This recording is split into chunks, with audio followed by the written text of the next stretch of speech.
வணக்கம் நண்பர்களே, முக்கிய செய்திகளை இந்த பதிவில் பார்க்க போகிறோம். முதல் செய்தி என்ன பார்க்க போகிறோன்னா, நேற்று டெல்லிக்கு இபிஎஸ் போயிருக்காரு. நான் சொன்னேன்ல, ஹோம் மினிஸ்டர் அமித்ஷா அவர்களுடைய வீட்டில் இபிஎஸ் ஆலோசனையில் ஈடுபட்டிருக்காரு. ஹோம் மினிஸ்டருக்கும் இபிஎஸ்க்கும் இடையே கிட்டத்தட்ட 2 மணி நேர ஆலோசனை நடந்திருக்கு.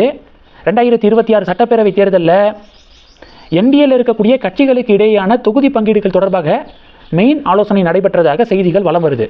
பாஜக தொண்டர்கள் என்ன சொல்கிறாங்கன்னா, தப்பி தவறி கூட 30க்கு குறைவான தொகுதிகளை பாஜக ஓகே சொல்லிடக்கூடாது. ஒன்றும் அவ்வளவா ஓட் ஷேர் இல்லாத காங்கிரஸே திமுகவை போட்டு பார்க்குறாங்க. திமுக கிட்ட 41 தொகுதிகளை கேட்டுக்கிருக்காங்க காங்கிரஸ். 41 திமுக கொடுக்க மாட்டாங்க. ஆனால் எந்த நம்பிக்கையில் கேட்குறாங்க? தமிழகத்தில் காங்கிரஸ் உடைய வாக்கு சதவீதம் எவ்வளவு? 5% கூட கிடையாது. அவங்க 41 தொகுதிகளை கேட்கும்போது இப்போது திமுக காங்கிரஸ் இடையேயான கூட்டணி குறித்த பேச்சுவார்த்தைகள் நடந்துருக்கு. பாஜக வெயிட் பண்ணணும். முதல்ல திமுக காங்கிரஸ் கூட்டணி ஒருவேளை ஓகே ஆயிடுச்சுன்னா, எப்போதும் போல் காங்கிரஸ் திமுக கூட்டணியில் தொடர்றாங்க அப்படின்னா திமுக காங்கிரஸுக்கு எவ்வளோ தொகுதிகள் கொடுக்குறாங்க அப்படிங்கிறத பாருங்கள். தப்பி தவறி கூட அதை விட குறைவான தொகுதிகள் எல்லாம் பாஜக ஓகே சொல்லிடவே கூடாது. 12% வாக்குகள் வாங்கி நிரூபித்து காமிச்ச பிஜேபி மினிமம் 40 தொகுதிகள் மினிமம் போட்டியிடணும் அப்படிங்கிறதான் பாஜக தொண்டர்களுடைய ஒருமித்த கருத்தாக இருக்குது. இது ஒன்று. ரெண்டாவது என்ன பார்க்க போகிறோன்னா, இஸ்ரேல் இருக்காங்களே, ஈரானை போட்டு துவம்சம் பண்ணிக்கிருக்காங்க.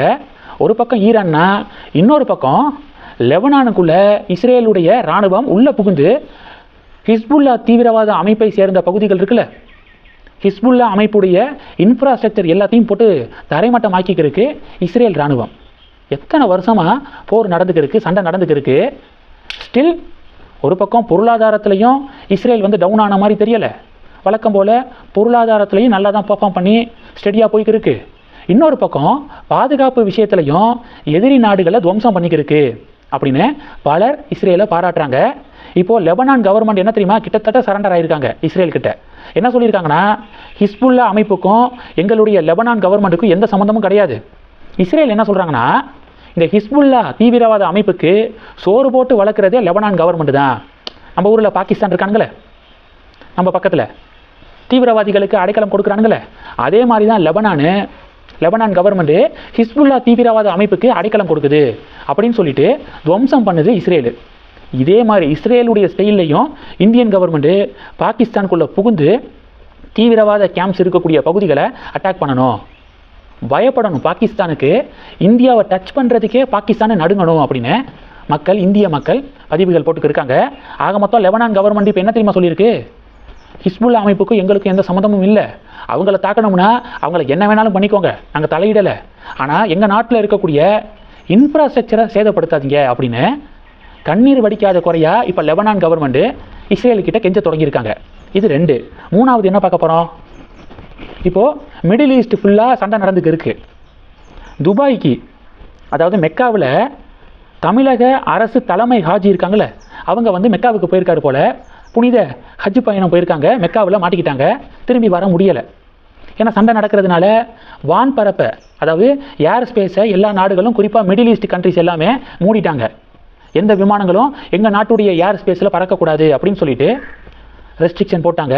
அதனால தமிழக அரசு தலைமை ஹாஜி பார்த்திங்கன்னா மெக்காலிருந்து திரும்ப முடியலை. இப்போது தமிழக அரசாங்கம் என்ன சொல்லியிருக்காங்கன்னா, ஹாஜி பத்திரமாக தமிழகம் திரும்ப அயலக தமிழர் நலத்துறை சார்பாக நடவடிக்கை எடுக்கப்படும் அப்படின்னு சொல்லிட்டு தமிழக அரசாங்கம் அறிவிச்சிருக்காங்க. இந்த உக்ரைனுக்கும் ரஷ்யாவுக்கும் சண்டை நடக்கும்போது உக்ரைனில் சிக்கி தவித்த மாணவர்களை மீட்பதற்கு பஸ் விட்ட கதையா, இப்போ மெக்காவில் சிக்கி இருக்கக்கூடிய தலைமை ஹாஜியை பத்திரமாக நம்ம நாட்டுக்கு நாங்கள் அயலக தமிழர் நலத்துறை சார்பாக நடவடிக்கை எடுக்க போகிறோம் அப்படின்னு தமிழக அரசாங்கம் சொல்கிறது வேடிக்கையாக இல்லையா? முழுக்க சென்ட்ரல் கவர்மெண்ட்டுடைய எக்ஸ்டர்னல் மினிஸ்ட்ரியுடைய கையில் இருக்குது. அது ஸ்டேட் கவர்மெண்ட்டுக்கும் அதுக்கும் சம்மந்தமே இல்லை.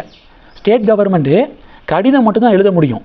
இது மாதிரி ஸ்டேட் கவர்மெண்ட்டுடைய தலைமை ஹாஜி மெக்காவில் சிக்கியிருக்காரு, அவரை விரைவாக மீட்டு கொண்டு வாங்க அப்படின்னு சென்ட்ரல் கவர்மெண்ட்டுக்கு கடிதம் தான் எழுத முடியுமே தவிர, சென்ட்ரல் கவர்மெண்ட்டை தாண்டி என்னமோ ஸ்டேட் கவர்மெண்ட்டு மீட்டு கொண்டு வர மாதிரி ஏன் இப்படி திமுக அரசாங்கம் பாவாலை காட்டுறாங்க அப்படின்னு சொல்லிட்டு பாஜக கேள்வி கேட்குறாங்க.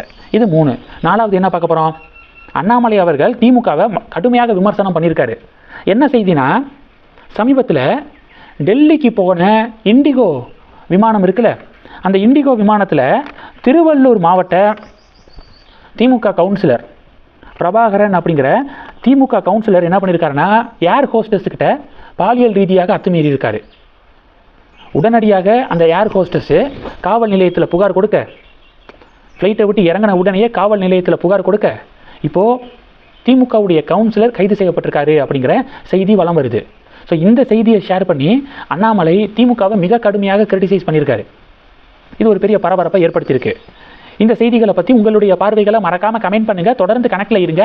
அடுத்தடுத்து நிறையா பதிவுகளை பார்க்க போகிறோம். நன்றி. ஜெய் ஹிந்த்.